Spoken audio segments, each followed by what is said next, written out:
Hi, I'm LeVar Burton, and this is LeVar Burton Reads. In every episode, I handpick a different piece of short fiction and read it to you. The only thing these stories have in common is that I love them, and I hope you will too. Y'all, this is a very exciting day for me because today I get to read the winning entry of the LeVar Burton Reads writing contest. Last year, I was approached by Faya Literary Magazine and Tor.com about collaborating on a writing contest. Now, I was really excited because we have sourced many of the great stories for the pod from both of these venues. The Silver Door Diner, Kiss with Teeth, the list goes on. So we teamed up and put out a call for submissions last summer. And boy, did y'all answer the call.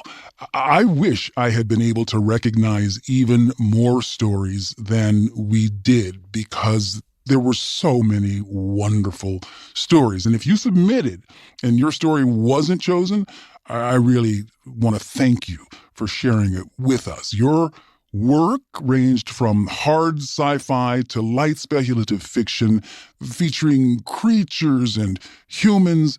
The work tackled the nuances of blending and competing cultures and civilizations. Y'all, it was truly, truly beautiful. And I want to thank our slush team for reading over 700. Yeah, y'all, you heard that right. Over 700 writing submissions. And I especially want to thank Diana M. Foe and L.D. Lewis for not only helping to bring me the final set of stories to consider, but also for their fantastic job of editing our winning selections. And so, again, congratulations to our honorable mention, James Longine Yu, our third place winner, Viviane Glass, our second place winner, Grace P. Fong, and the first place winner, Anamaria Curtis. Y'all, please check out and support our collaborators on this whole thing, Faya Literary Magazine and Tor.com, who are publishing truly fantastic fiction and nonfiction all the time. Now, today, if you check out Tor.com, you'll be able to read all of the winning stories in their entirety. So, when you're done here, scoot on over to Tor.com. Now, let me tell you about today's author and story. Anamaria Curtis is from the part of Illinois that is not Chicago. And she double majored in English Lit and economics, so she's always ready to ramble about Jane Austen, Anthony Trollope, and trade policy. Anamaria is the winner of the 2019 Dell Magazine's Award and a graduate of the Alpha Workshop, and her work has appeared in Clarkesworld and A Dying Planet. Her story, The Last Truth, is about a hired lockpicker who is serving out the final days of her contract to a man who is essentially a crime boss. The twist? In this world, lockpicking requires sacrificing a truth, a memory that you will never get back. And so, if you're ready, let's take a deep breath.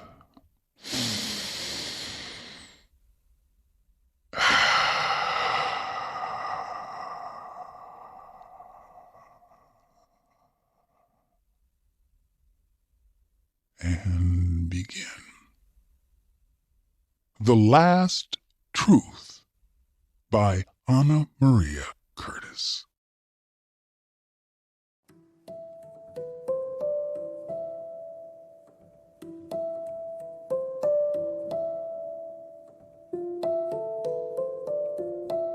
Eerie arranges her truths like the tears of a wedding cake.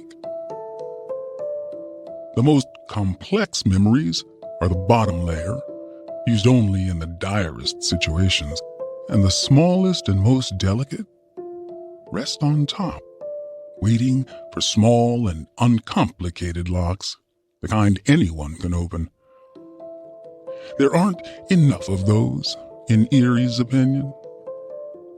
She takes shallow breaths in the still air of the hold as she shuffles from one chest to another, throwing up dust every time she moves. The lock on the next chest glows red when she approaches it. It's a standard truth lock, spelled by Mr. Gilson's lockmaster to recognize its true owner. He's a wealthy passenger, unlucky enough to have hired Merrick's whole ship for his travel, and he'll be the last person Erie has to steal from. "Open," she says. "I require a truth. I am your rightful owner." It never works on the locks she deals with, since it's a lie, but she's supposed to try, to test for weaknesses. This lock remains a stubborn red. "I require a truth," it repeats. Erie reaches for her tiered truths and plucks out one that seems least painful to lose. "The ship that brought me from Ikitri to Sild was overcrowded, and my bunkmate elbowed me in her sleep and bruised my jaw one night. It hurt to speak for weeks. I learned to make myself understood without speaking. This is why Merrick picked me to be a lockbreaker." The lock glows a soft, welcoming yellow. The ache in Erie's chest deepens a bit. She wonders what she just gave up. It's a tricky business, opening truth locks. Only truths a lockbreaker has told nobody else can open a lock. As soon as the truth is spoken aloud to the lock, it disappears, unusable, and the memory that sparked it goes too. Lockbreakers, in addition to possessing an organized mind, must have a quiet disposition. Erie often thinks how much easier this would be if others pitched in, sharing their few easy truths. But the Sildish Empire is fond of its order, and its citizens are as well. None of them would agree to relinquish control of themselves like that. It's hard for most people.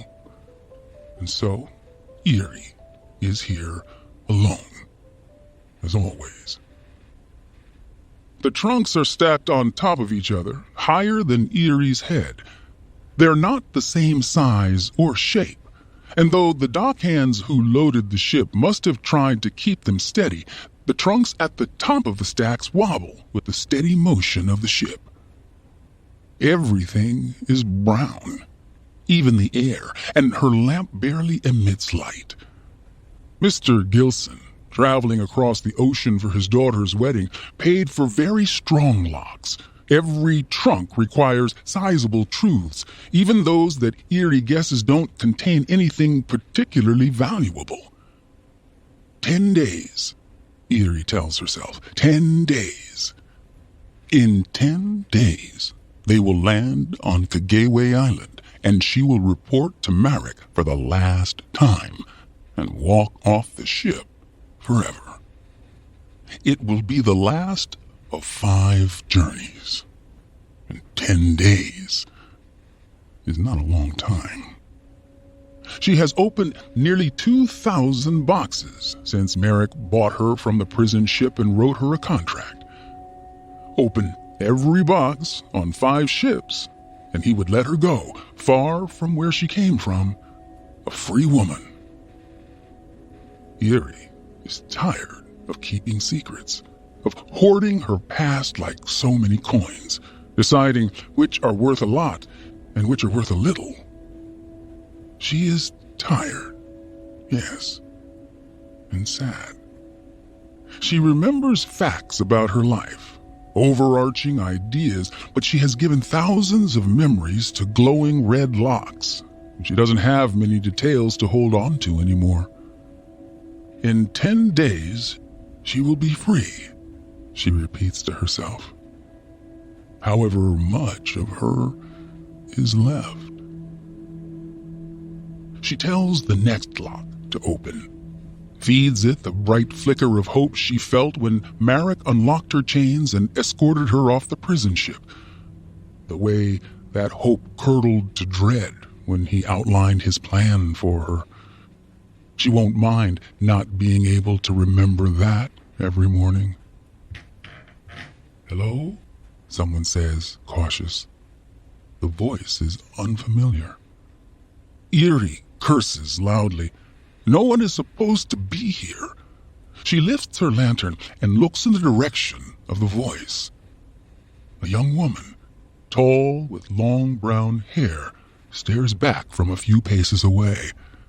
She's dressed all in purple and stands in front of a flat wooden chest.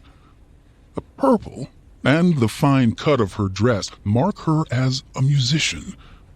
Not a stowaway, then, just another part of the Sildish government's intricate web of control. Eerie starts out polite. "Can I help you get back to your cabin?" "No, thank you." The woman flushes from her neck to her forehead, but she stares Eerie down nonetheless. "I was just looking for something. Nothing down here to benefit a musician." Eerie hooks a thumb in her belt loop and tries to look friendly.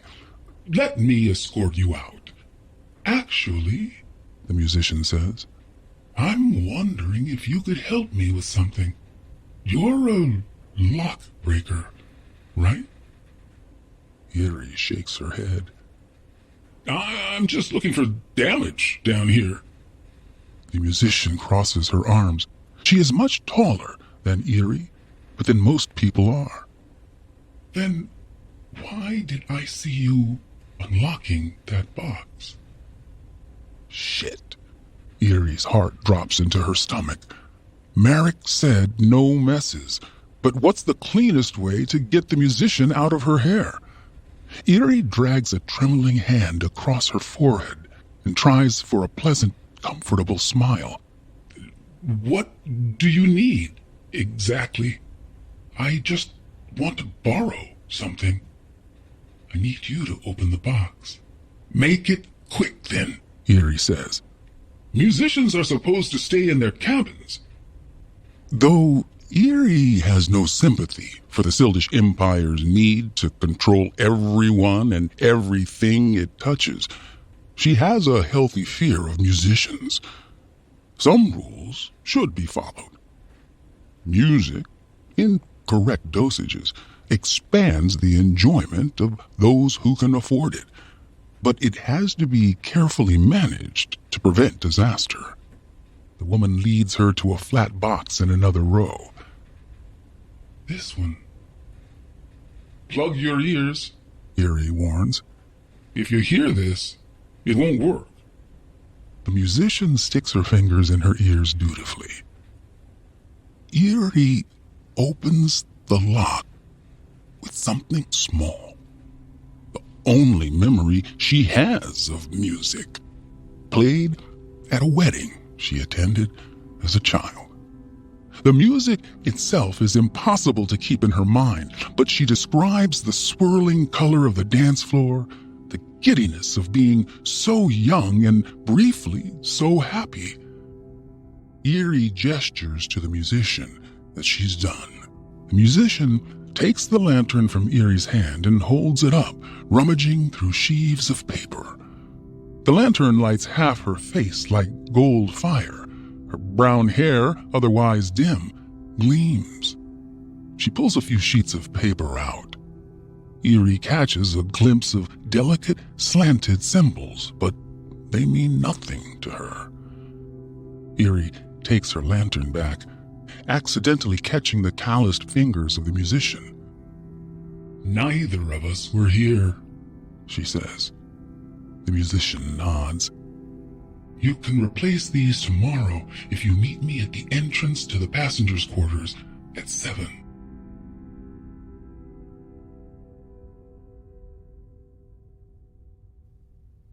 Eerie is 3 minutes late to meet with Marek and he taps his watch meaningfully when she arrives at his cramped office. "Sorry," she says. "I was working on a tricky one and didn't want to quit." He smirks. "Look at our little lockbreaker, learning to like her work. Here." Erie hands him her list of chests she's unlocked. Someone will come in to empty them of their most valuable items, replace the goods with rocks and straw, and relock them while she rests. He flips through the pages. "Anything interesting I should know? There was Erie knows she should report the musician to him. If she doesn't, and he finds out, well, she's seen what he does to his sailors. But a thought occurs to her. Maybe the musician will play for her. She's heard of what music does. Drives people wild with delight, makes them dance until their shoes fall apart, careless of their bleeding feet. But she thinks it must be possible to use it for something gentler. Merrick is staring at her. "There was a damaged chest," she says instead of finishing her thought. "Can't tell if it was our fault or his, but it may be worth making sure he doesn't throw a fuss." She makes a mental note to put a dent in something tomorrow. "Right," Merrick says. There are streaks of gray in his hair. He looks bored. "They're not supposed to complain until we're long gone," he says. Erie can read the tension under his words. There's a time limit on this. On their past journeys, their ship mostly carried cargo that would then travel overland for weeks or months before being unpacked. This gave them time before their theft was discovered and left the owners with a multitude of suspects to blame. This is the first passenger journey they've undertaken. The reward is greater, but so is the risk. But the sustainability of Merrick's operation isn't Erie's only problem. After they get to Kageway, she doesn't care what happens to him or his ship. He waves a lazy hand at her. "Go on," he says. "I'll see you tomorrow."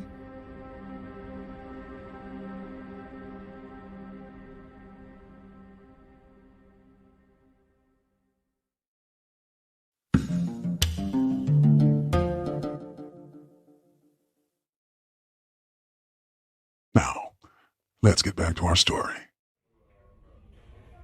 At dinner, Erie finds herself shoved into the same group of people she always is. They tolerate her silence, and that's fine. She doesn't have anything interesting to say. Stories are currency among the ship's workers, and she has none to spare. She dips her hard biscuit into her pea soup and avoids her benchmate's elbow as he gestures in the middle of a tale about a woman he met at the ship's last stop. Erie hasn't been allowed on land since she entered the prison ship.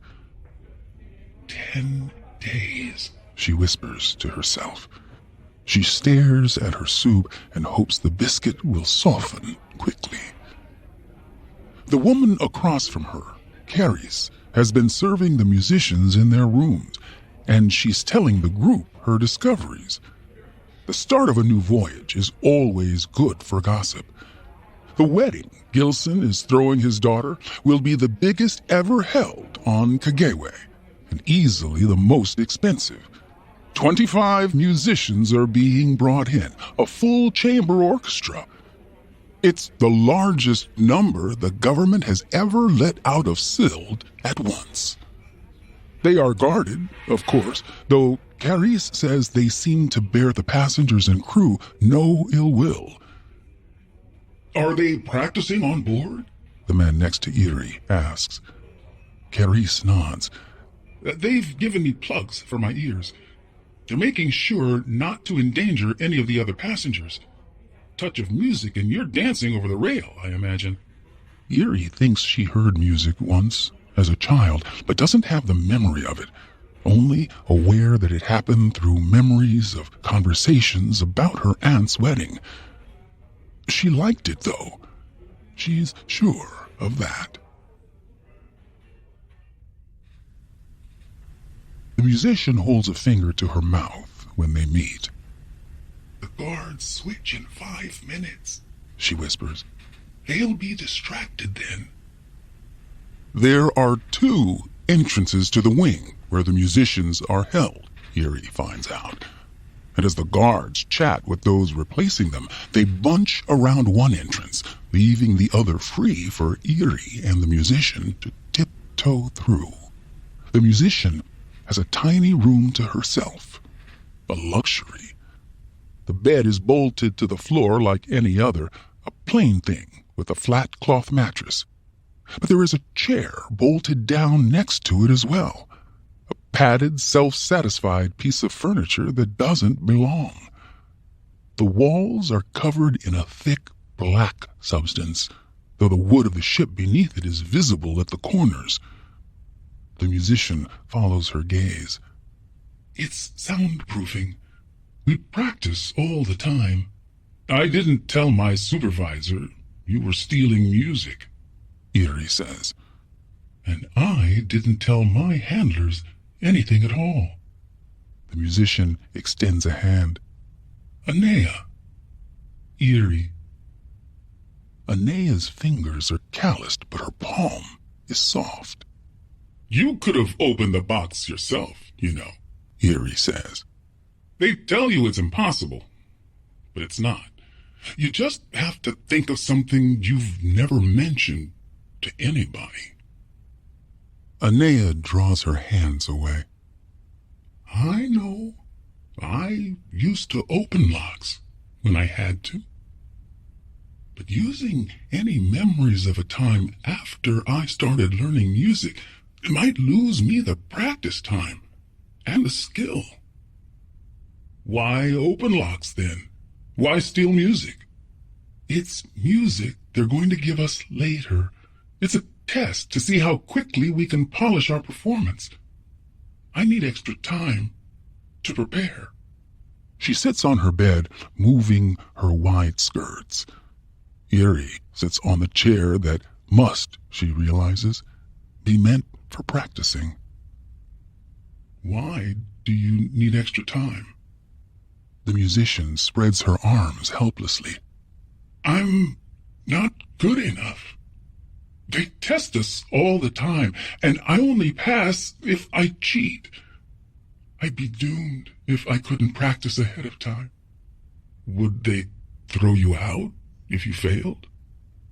Anea nods. "And they keep my violin. I don't know how long I'd last without it." She shivers. "Not long. It's like locks. There's a give and take, and the violin mostly takes.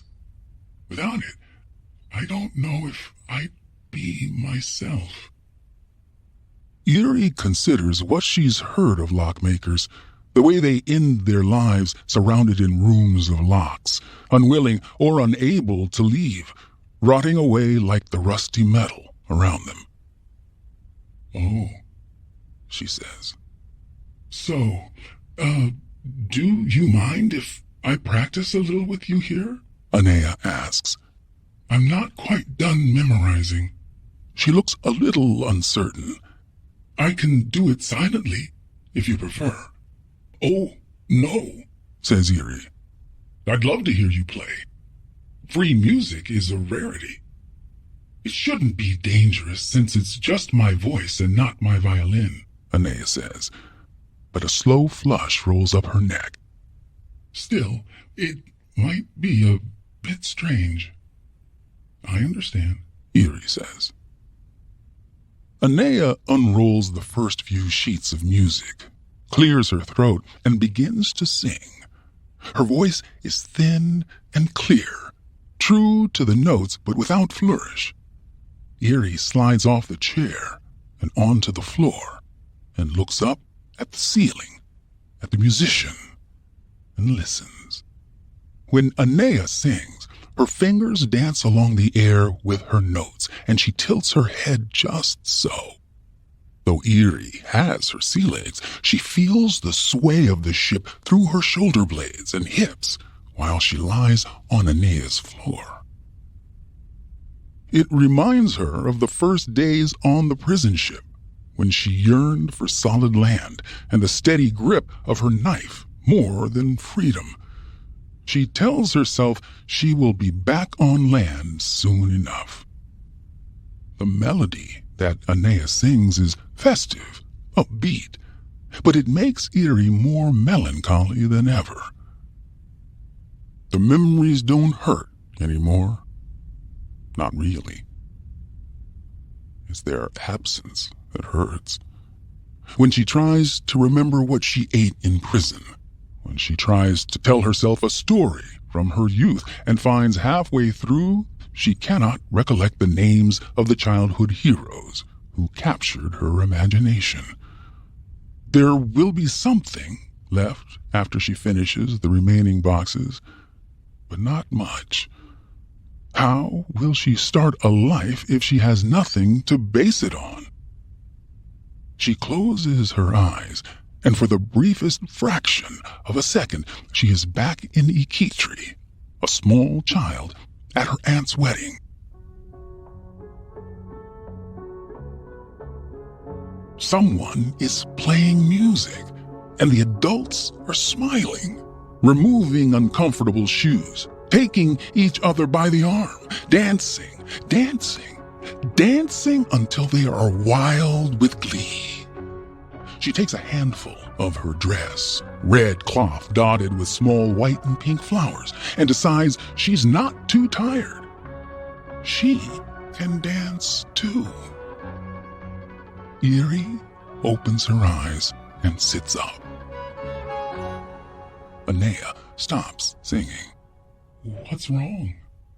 A memory, Eerie gasps. She reaches for it again. The music and the dancing fade away like a dream after waking, but the feel of the soft cotton in her sweaty grip and the sight of the tiny white and pink flowers remain. Your song gave me part of a memory back. The place in her chest that aches, aches, aches when she talks to the locks glows warm for an instant. She didn't know that was possible. Anea frowns at her. You must want your memories back very much. Eerie doesn't have friends, isn't sure she knows how to have them. The last time she trusted someone, it landed her in prison. I've been lock-breaking for months. She lies back down on the floor and tries to find its comforting movement again. But it's gone. How much have you lost? The musician asks quietly. Too much. What can you tell me about yourself? Anea's voice is gentle, almost too gentle. Eerie aches hearing it. When she started on this ship 4 months ago, with indifferent cargo in the hold and the kind of hope that comes from getting out of prison, she tried lying to make friends or meet lovers in the mess hall. I'm a lost princess from Kantaran. My father made shoes out of the finest goat leather. We don't have cows where I'm from. I'm the bastard daughter of a diplomat who fell in love with a servant. Yes, that's why my skin is this color. Eerie has to portion out her big truths, so she goes with precious detail. Where I grew up in Ikitri, she says, there are only hills and no mountains, and the hills bloom once a year in 1,000 different colors, A special variety of flower for every possible hue. What did you do with the flowers? Anea asks. And Eerie cannot remember. She curses herself for being foolish when she started this job, for not knowing what to preserve or how. I don't know, she says, staring up at the ceiling, beginning to feel the hardness of the floor. I'll have to go back someday. I don't know. If I had my instrument, Anea says, maybe I could help you remember everything. Oh, Eerie breathes. She's always heard music's magic is in the instruments, which must explain what Anea said earlier. But won't it be dangerous? Won't it make me wild? Music knows who you are, Anea says. It gives you what you want. She shrugs. Most people want to dance, to forget themselves for a moment. It's when they want something darker that bad things happen. But you don't want to dance or have fun or die. You want to remember. You want to be someone who remembers. Eerie rolls onto her stomach and looks up at the musician. Is that why you still play? Because you can see what people really want? Anea's mouth twists. It's like I said earlier. If I'm separated from my violin, I'll be ungrounded, like a tree ripped from its roots. She looks Eerie in the eye. I'll be as good as dead. When she finds Anea wandering the hold again, 2 days later, looking a little like a lady ghost searching for a lost lover, Eerie wonders if they have the seeds of the same idea winding through their heads. She can't get the thought of Anea being separated from her violin out of her mind, and she's losing too much every day. She's not sure there will be much of a person left by the time Merrick lets her off the ship. There's nobody here but us, Eerie says in greeting, and the boxes. Anea whispers anyway. I was just thinking I could really help you, with the memories. If I ever had a moment free with my violin, but they keep such a close watch on me. She closes her eyes. And even with knowing the music ahead of time, I'm falling behind. They're going to test us again after the wedding. And this time, I really think I'll fail. She is so tall she seems to sway with the ship, and Eerie can hear her breathing, shallow and panicked. She puts a hand on the musician's arm. I have an idea, she says. I'm listening. Let's steal your violin and run away once we reach Kagewe. My contract ends there, so I'll be free to go, and I can get your violin while you sneak away too. I'll be empty of everything by then, but with the violin, you can play my memories back. We can both be people away from here. If we get caught, we're as good as dead. If we don't try, we won't have anything left to make life worth it. The locks have everything of me, Eerie says. Your violin has everything of you.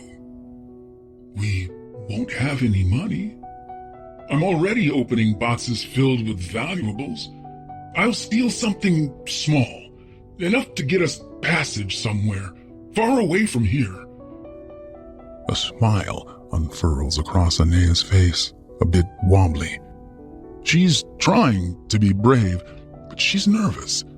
Eerie is too. It's a terrifying idea. Okay, Anea says. Okay, let's try. If everything goes to plan, Eerie will step on land for the first time in years. Anea will give her her memories back. From Kageway, they can go anywhere at all.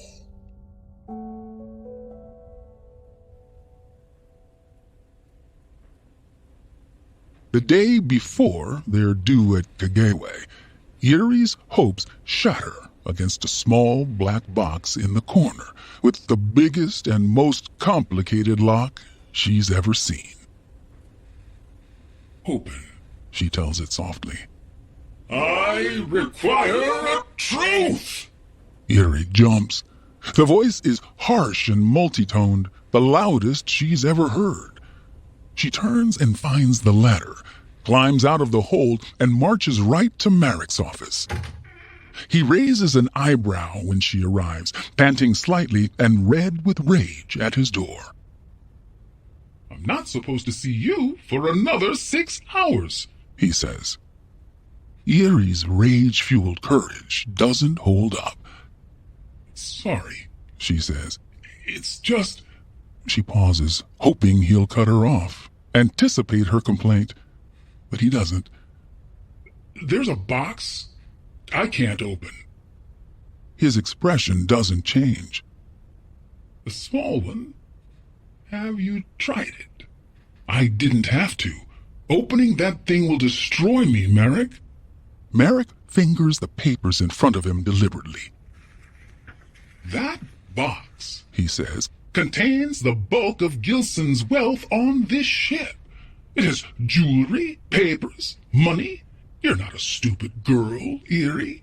You know as well as I do that he'll be looking for me once the thefts are discovered. I need that money to get out of here, to go somewhere else and start fresh."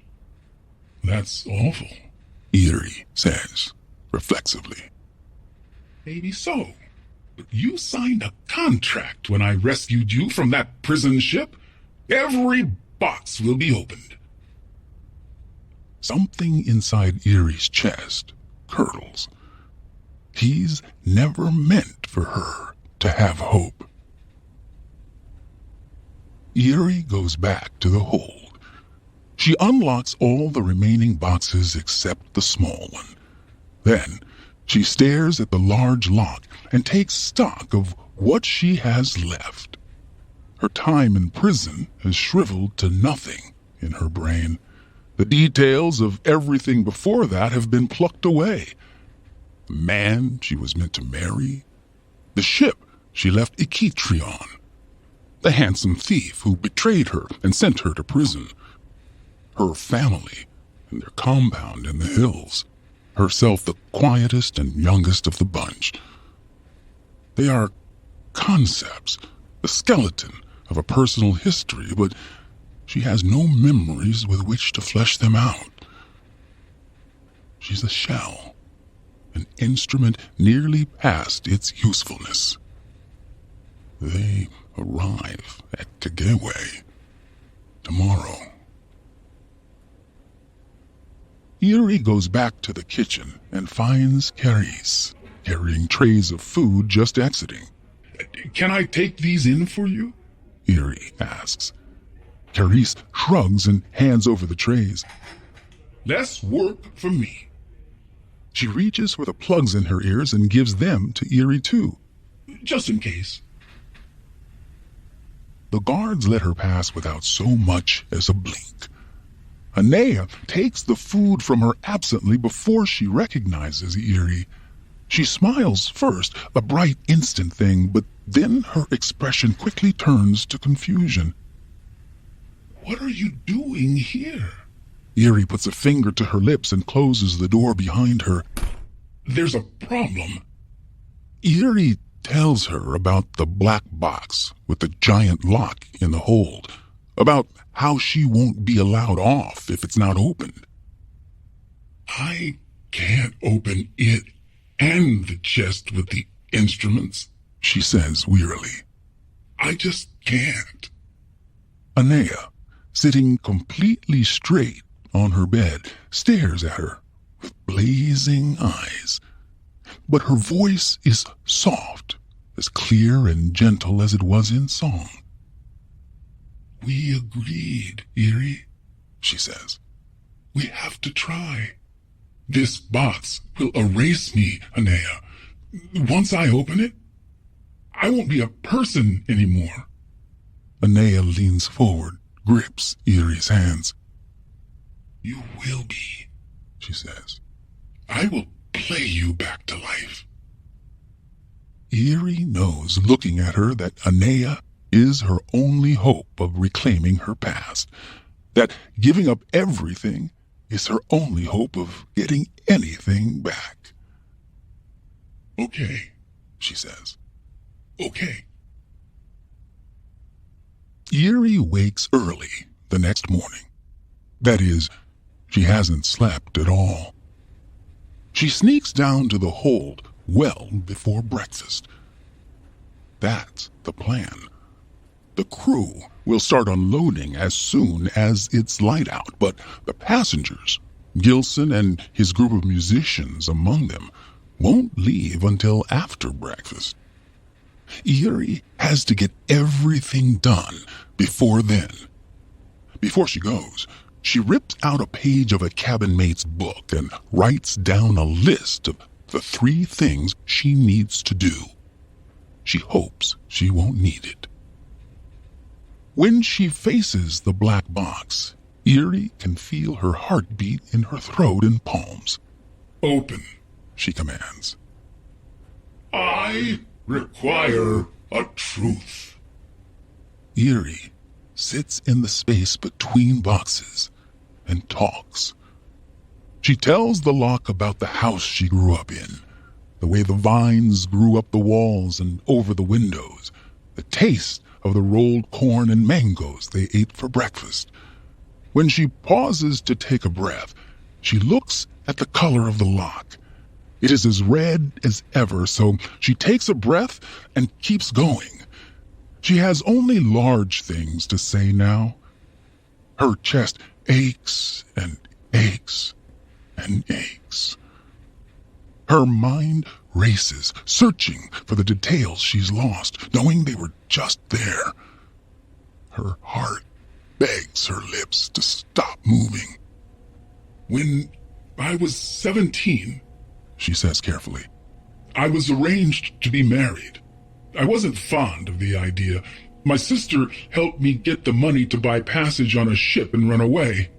She goes on, telling the lock of how she was befriended and betrayed by a thief who tricked her into thinking he was her choice, who made her believe that what she did for him, she did for good, and vanished when she got caught.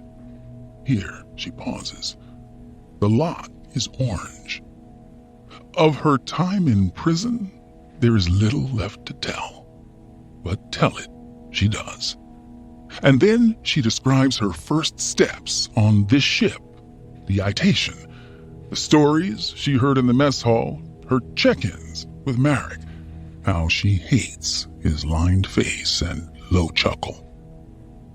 She continues right up to the moment before she met Anea, and the lock glows a warm, yellowish orange. So close. Her brain is screaming at her, begging her to stop, to save what little she has left. But she remembers Anea, that the music can bring her memory back. Eerie's mind is a gaping blank, a vast white emptiness, punctuated by the occasional contextless image. She tells the lock about meeting Anea. She closes her eyes as she says it. "And we will walk out, and the sun will be shining, and I will stumble when we hit dry land, but we will be free." She opens her eyes. The lock is butter yellow. It clicks open when she puts her hand to it.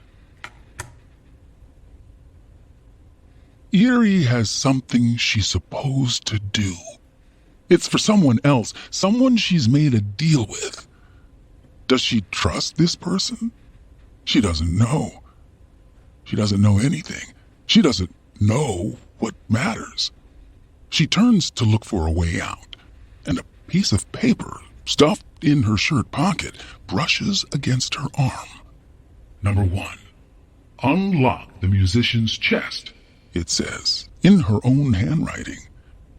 Where is the chest? The musicians live above by the passengers. Erie knows that much. She goes down the corridor, up the ladder.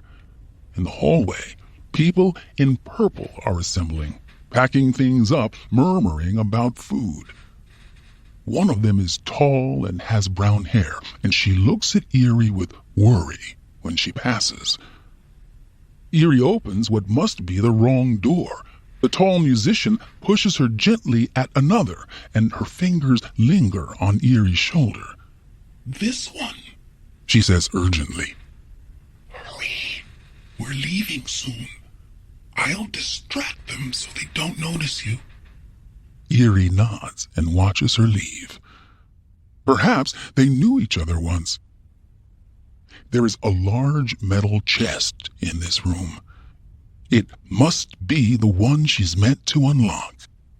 "Open," she says. "I require a truth." Erie stands in front of it and closes her eyes. There is no structure left to her memories. There are simply images floating through. She describes them.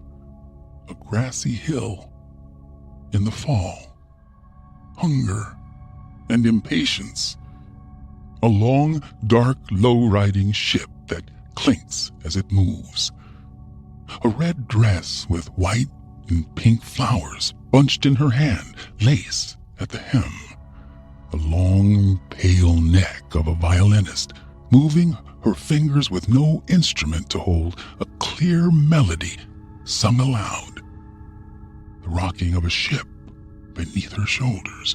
With every word, the emptiness in her chest, in her mind, grows. The lock turns toward orange, but remains decidedly red. "The truth is," she says helplessly, "I have no truth left to give." The lock clicks open. She stumbles forward and looks inside. There are cases and cases of instruments, and she doesn't recognize any of them. She looks at the crinkled paper in her hand. Number 2, steal the light-colored violin. The handwriting looks like her own. She thinks she knows what a violin is. The room is small, but it feels large. The echoing emptiness in her head seems to spread to everything around her. She has something to do. She opens the instrument cases, looking for light-colored wood. One small instrument is a pale tan color, and it gleams even in the dim light. The lockbreaker closes the case, which she grabs. She has the instrument. She turns back to the paper, her only tether, messages from her past self. Number 3, get back to Anaya's cabin. Anaya, that must be a name. But who is that? The lockbreaker stands in the room surrounded by instruments. The walls seem to recede. Everything is emptiness. Perhaps she will just sit here.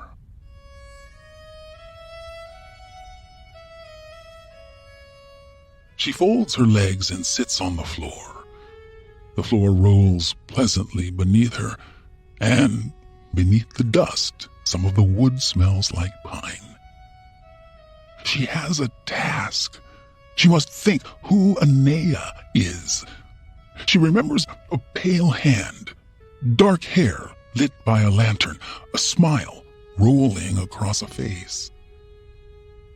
The lockbreaker opens the case and runs a gentle hand over the violin. It is smooth, well cared for. She can just sit here with it for a moment. The door to the cabin opens. A tall woman in purple looks down at her, light from the lantern in her hand illuminating her pale face and brown hair. Her mouth creases into worry when she sees Eerie, and though Eerie does not recognize her, she wishes to smooth her face back out into something lovely. The woman bends down to take the violin from Eerie's hands and presses a soft kiss to Eerie's temple as she straightens up.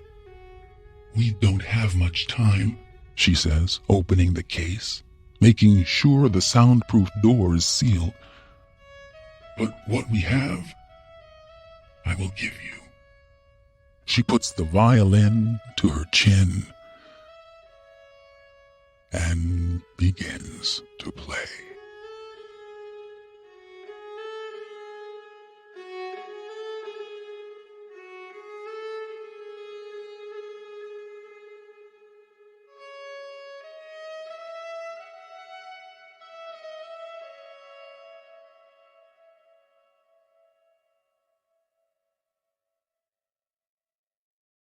What a thing it has been, this contest. I mean,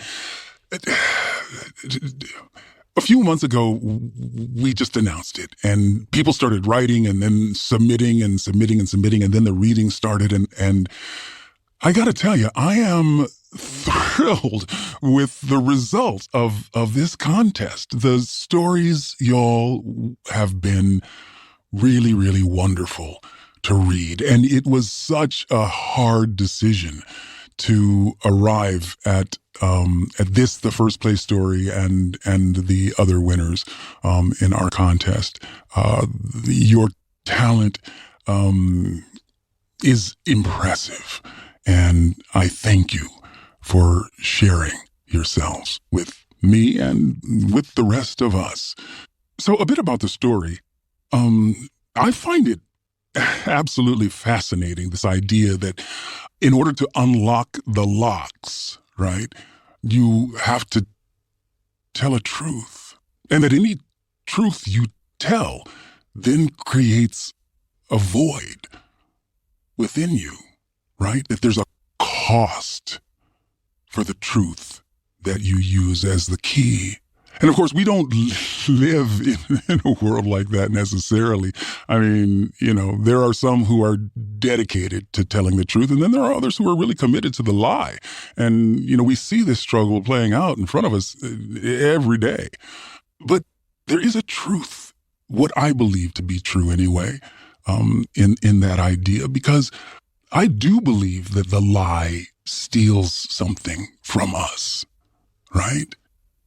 That there is a cost to the lie. There's a value for bringing forth truth, and there is a commensurate price to be paid for the lie. The problem is, it's really difficult to discern sometimes who's telling the truth and who's lying. I mean, yeah, sometimes it's hard, right? But I think if we take the time to get to know ourselves, I mean, really put in the work to know who we are, what makes us tick, to discover and discern why it is we're here, to be then courageous enough to deliver that gift to the world. In the discovery of who we are, therein lies our truth meter, and that instrument is ourselves, right? And when we do, when we reach a point in our lives where we really can trust the core of ourselves, to exercise that discernment that only comes with wisdom and process, when we are able to do that with any sort of regularity, there really is nothing to fear from a lie. Because as they say, and I genuinely believe this at the very core of my being. It is the truth that does indeed set us free.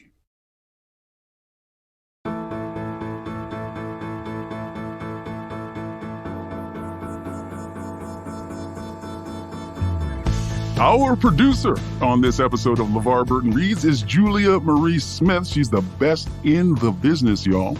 Our researcher, Lakeisha Lewis. So glad you are aboard, my sister.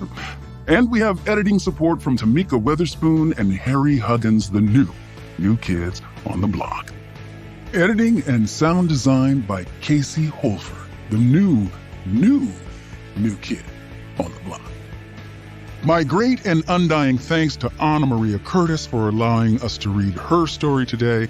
And, of course, thanks to all of our slushers, Tor.com, Faya, Literary Magazine, L.D. Lewis, Diana Foe, Emily Goldman, Irene Gallo, Caleb Russell, Stitcher's marketing and legal teams, Josephine Martirana, and you, if you submitted your work. If you have kids in your life, here's a tip. Because I often hear from parents who are looking for ways to keep their kids entertained and, nurture a love of story without adding more screen time. So I have partnered with a company called Tony's. Check out tonys.com for more info on the Tony box. And there's also a LeVar Tony that features me reading my book, The Rhino Who Swallowed the Storm. If you like the podcast, please leave us a review on Apple Podcasts and tell a friend, why don't you? Pick your favorite story and send it to them. LeVar Burton Reads is a production of Stitcher and LeVar Burton Entertainment. Our executive producers are Josephine Martirana and yours truly, LeVar Burton. And I am LeVar Burton. You can find me on Twitter at LeVar Burton and LeVar.Burton on Instagram. LeVarBurton.com is my corner of the interwebs. I'll see you next time, but you don't have to take my word for it.